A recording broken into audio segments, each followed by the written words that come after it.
नमस्कार दोस्तों, स्वागत है आपका मेरे YouTube चैनल पर। मैं हूं रविंद्र लोमरोड और हम पढ़ रहे थे जोधपुर के राठौड़ वंश, जो हमने ख़त्म कर लिए। आज हम पढ़ेंगे जोधपुर से एक शाखा निकली हुई है, कौन सी? बीकानेर राठौड़ वंश। बीकानेर के राठौड़ वंश।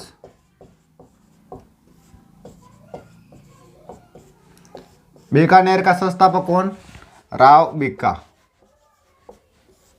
बीका के बाद में शासक कौन बनेगा? एक साथ ही पढ़ लेते हैं, क्योंकि इनका कहीं ना कहीं जिक्र हो चुका है जोधपुर के इतिहास में और कहीं ना कहीं हो चुका है। ठीक है, इसके बाद में शासक बनेगा कौन?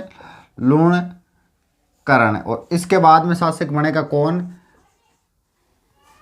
राव जयसिंह। ठीक है, एक बार तीन ही पढ़ लेते हैं, बीच में एक दो छोटे मोटे शासक आएंगे, वो मैं ऐसे ही बता दूंगा। ठीक है, तो वंश कौन सा? वही है राठौड़। और राव बीका का जो जन्म हुआ था वो कब हुआ था? 5 अगस्त 1438 में हुआ था। और इनका जो शासनकाल आता है वो 1465 से लेकर 1504 तक आता है। 1465 से 1504। ये किन का पुत्र था? ये जोधपुर के जोधा का पुत्र था। कहते हैं कि एक बार जोधा का दरबार लगा था और दरबार में राव बीका और इसके काका था, चाचा बोल दो, चाचा था कांदल, दोनों बेटे थे साथ में। तो जोधे ने बिक्के को आवाज़ लगाई कि अरे बेटा बिक्का, एक बार में सुनियो कौन, दोबारा क्यों अरे बेटा बिक्का कौन सुनियो, तीसरी बार कहो कि अरे बेटा बिक्का और कौन बोलियो जना। एक कहो कि कोई काको बत्ती जो मिलके कोई नई रियासत बसाने की सोच ली कि बिक्के कहो कि पिताजी थाको आशीर्वाद रहे हो तो आप नई रियासत ही बसावांगा। और बट्टू काका और भतीजो दोनों से चाल लिया। देखो दक्षिणी साइड,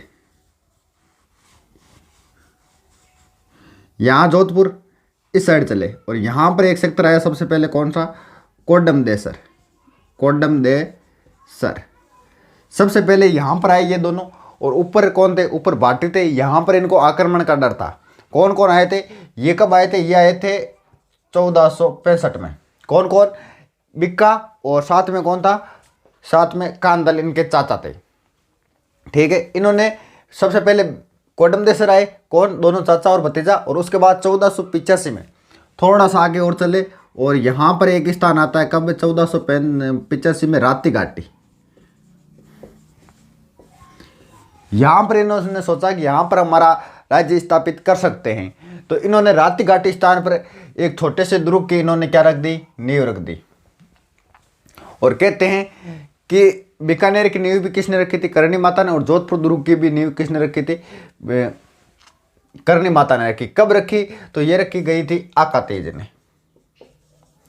आका तेज ने कहा सावा हुआ आपने, विधि ने बतावे कि बिना पंडित ने बुलाए भले शादी कर सको। ठीक है, कब रखी थी ये 12 अप्रैल 1488 को रखा गई थी।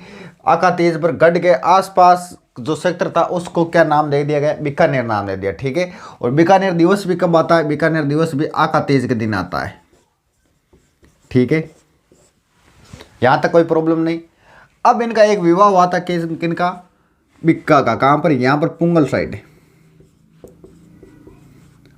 ठीक है, पुंगल साइड विवाह हुआ था। और बताते इनकी जो पत्नी थी उनके पिता का नाम आता है सेका। सेका की पुत्री थी रंगकंवरी।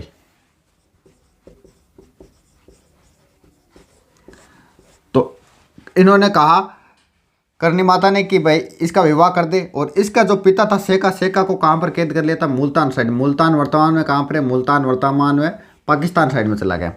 और कहते हैं कि वहां से अलग अलग कहानी आती है। कोई तो कहता है कि करणी माता गई थी छुड़वाने के लिए चील का रूप धारण करके, और चील को वैसे मानते हैं, पवित्र मानते हैं करणी माता के जो वंशज है या करणी माता के जो भगत हैं। ठीक है, तो वह क्या था? कोई तो कहता है कि ये छुड़ा के लेकर आया था, कौन? बीका खुद जाकर। और कोई कहते हैं करणी माता छुड़ा के लेकर आई थी, इसलिए इन्होंने अपनी बेटी का विवाह कर दिया था। तो इनकी प्रारंभिक राजधानी क्या रही थी? कोडमदेसर रही थी।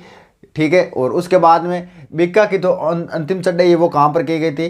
रेवाड़ी पर की गई थी। और इनकी जो मृत्यु है 1504 में हो गई थी, कि इनकी बिक्का की। बिक्का देखो, वैसे कहीं पर उल्लेख आता है कि जोधा का, कोई तो कहता है 500 पुत्र था, कहीं पर उल्लेख मिलता है सबसे बड़ा पुत्र था। तो हम मान लेते हैं कि सबसे बड़ा पुत्र था। तो जोधा से कहा कि बेटा तू मेरा कहना मानता है, तू सबसे मेरा मेरा बड़ा पुत्र है, तूने अलग रियासत बसा ली तो तू तेरा वही रहे, और ये जो जोधपुर रियासत है इसमें हस्तक्षेप मत कर, और ये तेरे छोटे भाइयों को दे दे। तो बोला पिताजी ठीक है मैं दे दूंगा, लेकिन आपकी जो छत्तर है, ढाल है, तलवार है, वो मेरे को दो। लेकिन नहीं दी थी। क्यों नहीं दी थी? क्योंकि उसके बाद जोधा की मृत्यु हो गई। उसके बाद शासक कौन बना था? सातलदेव। सातलदेव जल्दी मृत्यु हो गई। उसके बाद सुजा बना था, सुजा ने कर दिया मन्ना, और इन्होंने क्या किया, बीकानेर ने जोधपुर दुर्ग को घेर लिया, और जोधपुर दुर्ग को घेरने के बाद में सुजा की जो माता जी है उनकी मध्यस्थता में संधि हुई, और वो सारे किन को मिले थे? बीका को मिले थे। इनके टाइम में यहाँ पर किनका, यहाँ ये जाट बहुल्य सेक्टर है, इनके टाइम में दो चौधरी लड़ मरिया। कौन कौन? एक तो शेख सर का था और एक बाड़ंग। बाड़ंग वर्तमान में चूरू पड़ता है। इधर थे कौन? पांडु गोदारा। पांडु गोदारा, दो चौधरी आपस में लड़ मिलिया। और इस तरफ कौन था? बाड़ंग का। बाड़ंग का था पुल्लू सारण। पुल्लू सारण। और कहते हैं कि इसमें बीका ने किसकी सहायता की थी? बीका ने सहायता की थी पांडु की सहायता की थी, और पांडु ने इसमें विजय पाई, और इसीलिए बीकानेर राठौड़ राजाओं का जो राज करते हैं वो शेख सर के कौन करते हैं? पांडु गोदारा करते हैं। ठीक है, यानी गोदारा के पांडु गोदारा जाट करते हैं। कौन करते हैं? शेख सर के। ठीक है, और इनका जो बीकानेर का संस्थापक कौन है? राव बीका। इनकी कुलदेवी या आराध्य देवी कौन है? करणी माता। ठीक है, और वंश वही चल रहा है। कौन सा? राठौड़। जो हम कहाँ पढ़ रहे थे? जो हम जोधपुर में पढ़ रहे थे। बस बीका की यही बातें इतनी। अब आगे कौन है? आगे लूणकरण।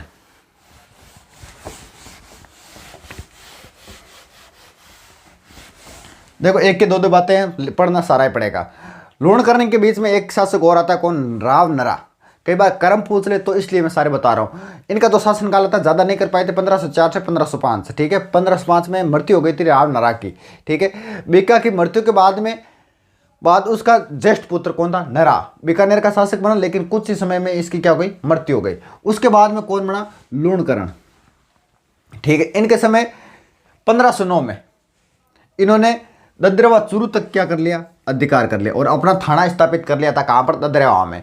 ददरेवा का शासक था उस समय कौन? मान सिंह चौहान। ठीक है, और 1512 में फतेहपुर पर अधिकार कर लिया। ठीक है, फतेहपुर बोल नहीं, फतेहपुर आपन राजस्थान लाओ। ठीक है, और यहाँ पर कायम खानियों का ये अधिकार में था। कौन सा? फतेहपुर। लूणकरण की जो मृत्यु 1526 में नारनौल के शेख अभी मीरा से लड़ते हुई थी, और इनके टाइम में एक झील बनी थी। कौन सी? लूणकरण सर। लूणकरण सर, क्योंकि ये खारे पानी की। ठीक है, कहा गया? दानीकरण कहा गया। दानीकरण कहा गया। करण किसके लिए? करण कौन था? करण वही जो दान करता था। ठीक है, तो इनको क्या कहा गया है? दानीकरण कहा गया है। बिट्टू सुजा द्वारा एक ग्रंथ लिखा गया था जय सिरो छंद में, इसे क्या कहा गया? कलयुग का करण कहा गया। एक आगे शासक आएगा बीकानेर में, जिसे क्या कहा जाता है? राजपूताने का करण कहा जाता है। ठीक है, वहां पर मैं बता दूंगा कैसे याद रखना है। ठीक है, या यहीं पर ही बता देता हूं। एक शासक आगे आएगा क्या? राजपूताने का करण, और एक कलयुग का करण। कलयुग का करण तो किसे कहा जाता है? लूणकरण को कहा जाता है। राजपूताने का करण किसको कहा जाता है? राज सिंह को कहा जाता है। कैसे याद रखोगे? राज से राज सिंह, राज से राजपूताने का करण, ऐसे याद रख लेना। बाकी जो बच गया कलयुग का करण कौन? लूणकरण हो गया। बस लूणकरण कस्बा भी बसाया था, लूणकरण झील भी बनाई थी इन्होंने। ठीक है, उसके बाद कौन शासक बना? राव जयसिंह। राव जयसिंह जो है ये 1526 से 1542 तक इन्होंने शासन किया था। किसने? राव जयसिंह ने। ठीक है, ये कौन था? ये लूणकरण का बड़ा पुत्र था। और राव जयसिंह का मैं जिक्र कर चुका हूँ। कौन सा? मालदेव ने पाइबा और साहिबे का युद्ध हुआ था, मालदेव और राव जयसिंह के बीच में। और इनका जो पुत्र है वो कहाँ चला गया था? कौन? कल्याणमल शेरशाह सूरी के पास चला गया था। ठीक है, इनका जिक्र हो चुका है। इनका जो जन्म हुआ था वो 1489 में हुआ था, और 1544 में शेरशाह सूरी ने बीकानेर राज्य को किसको सौंप दिया वापिस? राव कल्याणमल को। कल्याणमल जो आगे रहे थे वो 1544 से 74 तक रहे थे। ठीक है, कब से कब तक? 1544 से 1574। इनका जो जन्म है वो 1519 में हुआ था। बीकानेर का प्रथम शासक जिन्होंने क्या कर ली? मुगलों की अधीनता स्वीकार कर ली। मुगलों की अधीनता स्वीकार कर ली। बीकानेर का प्रथम शासक। एक ही दो बातें मैंने आपको कहा था ना ठीक है। और अपने पुत्र इनके 2 पुत्र थे, कौन? ये तो पृथ्वीराज राठौड़, पृथ्वीराज राठौड़, ठीक है। कहां पर भेज दिया? अकबर के दरबार में भेज दिया। इन 2 बातें इनकी भी पढ़नी पड़ेगी। ये शासक नहीं बना था लेकिन पढ़नी पड़ेगी। इनका जो जन्म है वो कब हुआ था? इनका जो जन्म हुआ था वो 1549 में हुआ था, ठीक है। और विष्णु का ये भगत था। और इनको एलपी टेसीटोरी ने क्या कहा था? डिंगा लगाया ना, उसका कहा था। क्यों कहा था? क्योंकि इन्होंने एक ग्रंथ लिखा था। कौन सा? वेली किशन रुक्मणीरी। और अकबर के दरबार में एक व्यक्ति और था, कौन? महाराणा प्रताप का फैन लुसरा आडा। इनको गागरोन की जागीर दी गई थी पृथ्वीराज राठौड़ को। और गागरोन दुर्ग में बैठकर भी ये एक ग्रंथ लिखा था, वेली किशन रुक्मणीरी। और सबसे पहले जब आप कोई भी चीज़ लिखोगे या शायरी लिखोगे, कुछ भी लिखो, तो थांके दे दोस्त ने पढ़ाओ। तो वो कहा कि दोस्त कौन हो? दूसरा आडा। दूसरा आडा आडे ने पढ़ाओ। दूसरा आडा क्यों रे? क्यों कथा वेद है? क्यों 4? कि वो 5 वेद है। क्यों कथा पुराण है? क्यों 18? ओ 1900 पुराण है वो। क्यों तो बढ़िया है? क्यों? हाँ, क्यों जब मैं कृष्ण जी के चरणाम चढ़ा रहा हूँ। और कहते हैं कि गुजरात जब गए थे चढ़ाने के लिए, तो कहते हैं कृष्ण जी वहाँ पर खुद वेश बदल कर आए थे इस ग्रंथ को सुनने के लिए। तो अकबर ने पृथ्वीराज को क्या दी थी? गागरोन की जागीर दी थी। गागरोन दुर्ग में पृथ्वीराज ने 1580 में वेली किशन रुक्मणीरी नामक ग्रंथ लिखा। इस ग्रंथ में दूसरा आडा ने क्या बताया? 500 वेद और 1900 पुराण कहा था। और इनकी जो मृत्यु है, मृत्यु के बारे में ये कहते हैं कि अपनी पहले ही भविष्यवाणी कर दी थी कि मैं 6 महीने के अंदर अंदर मर जाऊंगा। तो इनको अकबर ने क्या कर दिया? दक्षिणी अभियान में दूसरी जगह भेज दिया था, दक्षिण भारत में भेज दिया था। और उनका हाथ, जब एक बार कोई व्यक्ति आया था और उन्होंने अकबर के दरबार में कविता सुनाई, और वो आदि कविता थी। तो और उस कवि ने कहा था कि अकबर तेरे में जोर है, तो इन कविता ने पूरी कर दिखा दी। तो कहा कि पृथ्वीराज राठौड़ को बुलाओ। और जैसे ही कविता पूरी की तो पृथ्वीराज राठौड़ की एक जगह विश्रात घाट आगरा में ही है। और वहाँ पर क्या हो गई? इनकी पृथ्वीराज राठौड़ की मृत्यु हो गई, ठीक है। कहाँ पर है? आगरा में। कब हुई थी? 1600 ईस्वी में। अब देखो, कल्याणमल के 2 पुत्र थे। एक हमने जिक्र कर लिया, किसका? पृथ्वीराज राठौड़ का। एक और है, कौन? राय सिंह। राय सिंह का जो शासनकाल है वो 1574 से लेकर 1612 तक, ठीक है। इंपॉर्टेंट शासक है इनका। अब तो एक बार शासनकाल भी पूछा गया है। राय सिंह ने अपनी उपाधि महाराजा धीराज और महाराजा की उपाधि रखी, यानी महाराजा राय सिंह बोल सकते हैं, महाराजा धीराज राय सिंह बोल सकते हैं, ठीक है। और राय की उपाधि इनको किसने दी थी? अकबर ने दी थी। अकबर ने कहा कि तू राय लगा सकता है, ठीक है। और मुगल साम्राज्य का इन्हें क्या कहा जाता है? स्तंभ कहा जाता है। मुगल साम्राज्य का स्तंभ, ठीक है। किसे कहा जाता है? राय सिंह को कहा जाता है।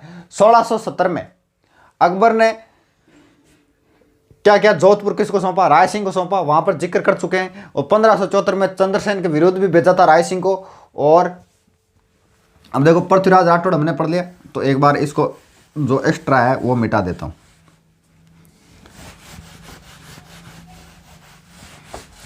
चंद्रसेन को विरोध भेजा, किसको भेजा था? राय सिंह को भेजा। और उसके बाद 1599 में जूनागढ़ का निर्माण करवाया था। क्यों? क्योंकि अभी तक देखो कोई स्पेशल राजा के पास कोई दुर्ग नहीं है, तो इन्होंने क्या बनाया था? एक दुर्ग बनाया था। इसके आगे जो मूर्तियां वगैरह है वो ध्यान में रखना, ठीक है, इस दुर्ग में।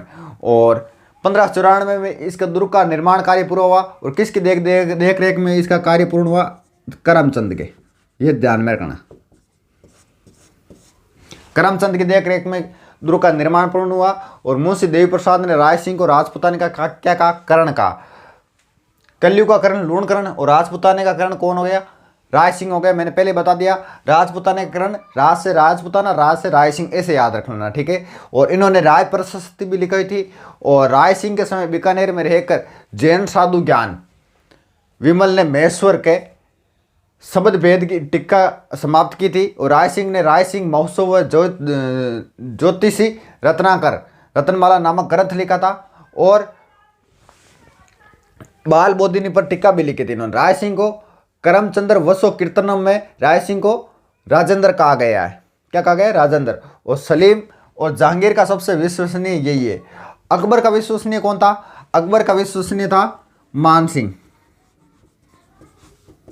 और उनके पुत्र का विश्वसनीय कौन है? राय सिंह। ठीक है। और राय सिंह के बाद में जो शासक बनेगा वो कौन बनेगा? वो बनेगा सूर सिंह। बीकानेर का अगला शासक कौन बनेगा? सूर सिंह बनेगा। ठीक है। बीकानेर का शासक कौन बन गया? सूर सिंह। कब से कब तक? 1613 से 1631। शहजादे खुरम ने सूर सिंह को उच्च कुल के राजाओं में रखा और सर्वश्रेष्ठ भी कहा। इन्होंने एक प्रतिज्ञा ली थी कि जैसलमेर में विवाह नहीं करने की, क्योंकि ऐसी एक कोई घटना आती है, उसके कारण इन्होंने एक प्रतिज्ञा ले ली। और इनकी जो मृत्यु है वो 1631 में बुरहानपुर में के नज़दीक बोहरी गांव में इनकी मृत्यु हो गई, सूर सिंह। और सूर सिंह के बाद में करण सिंह शासक बना। करण सिंह का मैं कहीं ना कहीं जिक्र कर चुका हूँ। कहाँ? एक तो करणी माता के मंदिर में और एक मतिरे की राड़ में। ठीक है। ये कौन था? ये सूर सिंह का बड़ा पुत्र था। और इन्हें क्या कहा जाता है? जंगलगढ़ बादशाह कहा जाता है। ठीक है। और इनके समय मतिरे की राड़ हुई थी 1644 में। डिटेल से बता चुका हूँ और अलग से वीडियो भी डाल चुका हूँ। जोधपुर में हमने चर्चा कर ली तो मैं यहाँ नहीं करूँगा। ठीक है। कल्पद्रुम और कर्णभूषण की रचना गंगानंद मोथिल ने की थी। ठीक है। और करणी माता का मंदिर का निर्माण भी कहते इन्होंने करवाया था। और कर्ण संतोष किसने लिखा था? कवि मुर्दल ने द्वारा रचित था। ठीक है। इनके बाद में जो शासक बना था, देखो, कल्याणमल के बाद में राय सिंह के समय कौन था?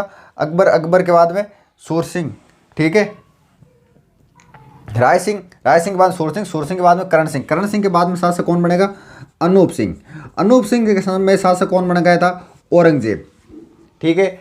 और इनका जो शासन काल आता है वो 1669 से लेकर 98 तक इनका शासन काल आता है। और दक्षिण में मराठों के विरुद्ध कार्रवाई से जब इनको दक्षिण भारत में भेजा था तो इन जो कार्रवाई की थी इन्होंने, अनूप सिंह ने मराठों के खिलाफ, तो औरंगजेब ने खुश होकर इन्हें महाराजा एवं माही मराठी भी उपाधि देकर इन्होंने सम्मानित किया था। और इनके समय क्या आई थी? एक कला आई थी। कौन सी?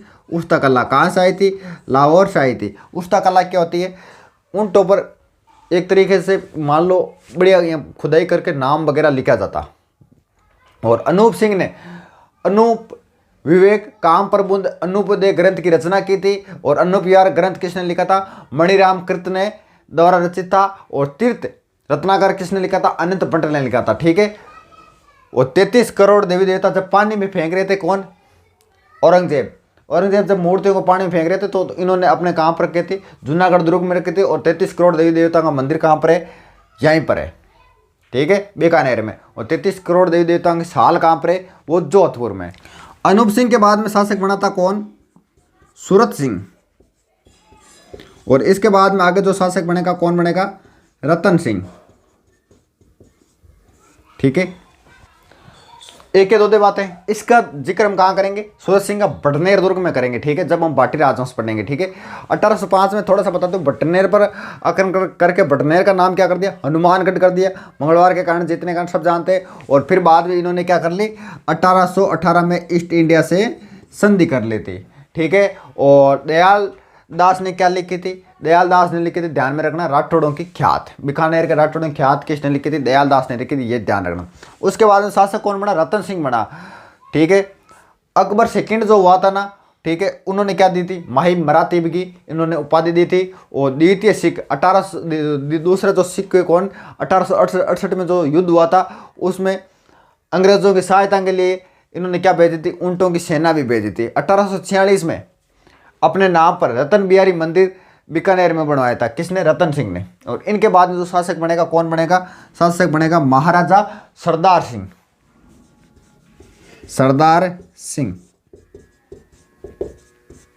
रतन सिंह के बाद में शासक कौन बना? सरदार सिंह। 1854 में सती प्रथा और जीव समाधि पर इन्होंने रोक लगा थी। और 1857 की क्रांति के समय, उस समय बीकानेर का शासक कौन था? सरदार सिंह था। तो 1857 की क्रांति के समय हम इनकी दोबारा चर्चा करेंगे डिटेल से। ठीक है। सरदार सिंह ने सोने व चांदी के सिक्कों पर बादशाह का नाम हटाकर औरंगराय हिंद और इल्गिस्तान केवी विक्टोरिया 1859 और दूसरी तरफ क्या लग दिया, जरब श्री बीकानेर 1916 फारसी लिपि में इन्होंने लिखवाया था। ठीक है, रसिक शिरोमणि मंदिर बनवाया और राजलवाड़ा गांव के स्थान पर सरदार शेर चूरू बसाया था इन्होंने। सरदार शेर चूरू, जो सरदार शेर कहाँ पड़ता, चूरू में पड़ता। ठीक है, इनके बाद में शासक कौन बना था, इनके बाद में शासक बना था डूंगर सिंह। डूंगर सिंह के समय क्या बननी शुरू हुई थी, बीकानेर की भुजिया बननी शुरू हुई थी। ठीक है, सबको पता है बीकानेर की जो भुजिया वो विश्व स्तर पर फेमस है। बीकानेर के रसगुल्ले भी फेमस है, बीकानेर की उस्तकला भी फेमस है। ठीक है, और डूंगर सिंह के बाद में जो शासक बने थे उनका नाम क्या था, गंगा सिंह। इन्हें क्या कहा जाता है, इन्हें क्या कहा जाता है, राजस्थान का भागीरथ। क्यों, और ध्यान में रखना जो 56 या काला काल पड़ा था ना, वो इनके टाइम में पड़ा था। कब, 1819 में। और इनकी जो शिक्षा हुई थी वो कहाँ हुई थी, मेयू कॉलेज अजमेर हुई थी। ठीक है, इनके समय एक पलाना में भी कोयले की क्या निकली थी, खान निकली थी। और इनके पास एक सेना थी, किसकी, ऊंटों की। एक बार क्वेश्चन पूछा था कि गंगा रिसाला सेना किसकी है, ऊंटों की, घोड़ों की, गद्दियों की या कुत्तों की।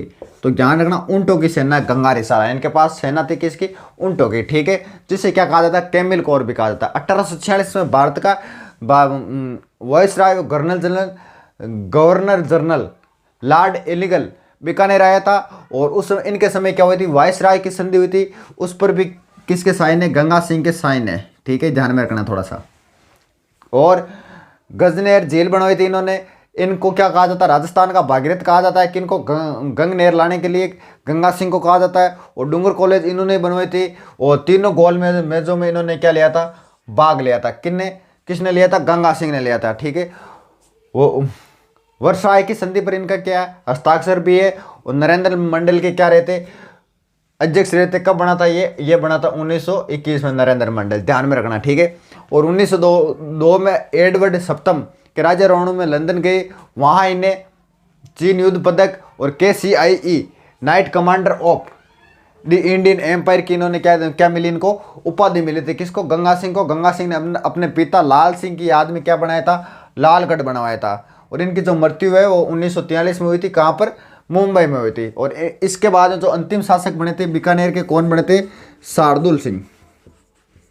शार्दुल सिंह, जिनको हम कहाँ पर पढ़ते, एकीकरण में। यानी आप इनको बोल सकते हो कि एकीकरण में आज़ादी के समय बीकानेर का शासक कौन था, शार्दुल सिंह था। ठीक है, और विल्य पत्र पर सर्वप्रथम हस्ताक्षर किसने किए थे, शार्दुल सिंह ने किए थे। और इनके प्रयासों से इंदिरा गांधी नहर लाई गई थी। ठीक है, तो बीकानेर का छोटा सा इतिहास है, आराम से पढ़ लेना। देख लो कितने शासक रहा बीकानेर के, बीका, लूणकरण, राव जयसिंह, कल्याणमल के 2 पुत्र, एक तो पृथ्वीराज राठौड़, एक राय सिंह। राय सिंह के बाद में सूर सिंह, करण सिंह, अनूप सिंह के बाद में कौन, सूरज सिंह, रतन सिंह के बाद में कौन, डूंगर सिंह, गंगा सिंह और शार्दुल सिंह। 10-12 शासक है, आराम याद रहे जी। और इनका क्रम जरूर याद रखना। ठीक है, इनके बाद में एक राव नरा भी बना था, छोटा सा, मैंने बीच में बता दिया वो। ठीक है, तो आज के लिए इतना ही, छोटा सा आधे 1 घंटे का टॉपिक था, याद करो तो कर लेना। लेकिन स्पेशल राय सिंह को पढ़ लेना, गंगा सिंह को पढ़ लेना, क्योंकि सबसे लंबा शासनकाल देखे तो वैसे गंगा सिंह ने किया था 1887 से लेकर 1943 तक। ठीक है, तो आज के लिए इतना ही, आगे हम देखेंगे नेक्स्ट क्लास में।